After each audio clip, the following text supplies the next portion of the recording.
বাংলাদেশের জনপ্রিয় সব তেহেরির মধ্যে সেরা ভার্সনটা আজকে আপনার সামনে। এটা সাধারণ তেহেরি না, জনপ্রিয় সব তেহেরির উপরে রিসোর্স এবং গবেষণা করে তৈরি করা হয়েছে এই মাস্টার রেসিপিটা। চলুন তাহলে শুরু করি। তেহেরির জন্য 500 গ্রাম চিনি গুঁড়া চাল ব্যবহার করছি। ভালোভাবে ধুয়ে ভিজিয়ে রাখবো 20 মিনিটের মতো। তেহেরির জন্য গরুর মাংস নিয়েছি হাড় এবং চর্বি সহ 1 কেজি, চালের দ্বিগুণ। কিছু আস্ত গরম মশলা ব্যবহার করছি, 3 টুকরা দারুচিনি, এলাচ 3 পিস, তেজপাতা 2 পিস, কালো গোলমরিচ 4-5টা, লবঙ্গ 4 পিস।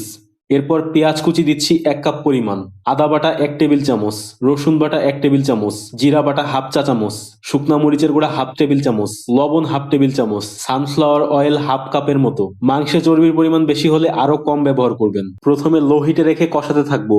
10 মিনিট পরে দেখবেন মাংস থেকে পানি ছেড়ে দিয়েছে। এই পানিটা ব্যবহার করেই ভালোভাবে কষিয়ে নিতে হবে আস্তে আস্তে। অবশ্যই খুব ভালোভাবে কষিয়ে নিতে হবে। এ পর্যায়ে দিয়ে দিচ্ছি কাজু বাদাম বাটা 1.5 টেবিল চামচ, পোস্ত দানা বাটা হাফ টেবিল চামচ, টক দই 3 টেবিল চামচ। এবার সবচেয়ে গুরুত্বপূর্ণ উপকরণ 1 টেবিল চামচ স্পেশাল শাহি গরম মশলা গুঁড়া, যেটা সম্পূর্ণ রেসিপি পেজে দেয়া আছে, লিংক ডেসক্রিপশন এবং কমেন্ট বক্সে দিয়ে দিব, দেখে নিবেন। এই মশলাটা অবশ্যই দিতে হবে। মাংস প্রপারলি কষিয়ে পরিমাণ মতো গরম পানি দিয়ে খুব ভালোভাবে সিদ্ধ করে নিতে হবে। মাংস সিদ্ধ হয়ে গেলে ভিজিয়ে রাখা চাল পানি ঝরিয়ে দিয়ে দিতে হবে। পানি দিতে হবে চালের 1.5 গুণ।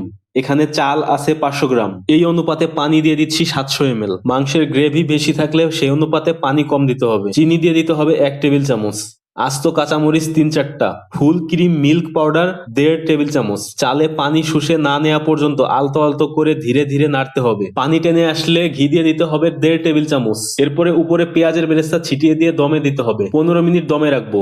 দমে দেওয়ার মাঝামাঝি পর্যায়ে একটু উল্টিয়ে নিচের চালটা উপরে দিয়ে দিতে পারেন, তাতে সবগুলা চাউল পারফেক্টলি সমানভাবে সিদ্ধ হবে। 15 মিনিট দম দেওয়ার পর তৈরি হয়ে যাবে এমন অসাধারণ এবং সেরা স্বাদের একটা তেহেরি। পরিবারের সবাইকে তৈরি করে খাওয়ান অসাধারণ স্বাদের এই তেহেরিটা। রেসিপিটা কেমন লাগলো জানাবেন।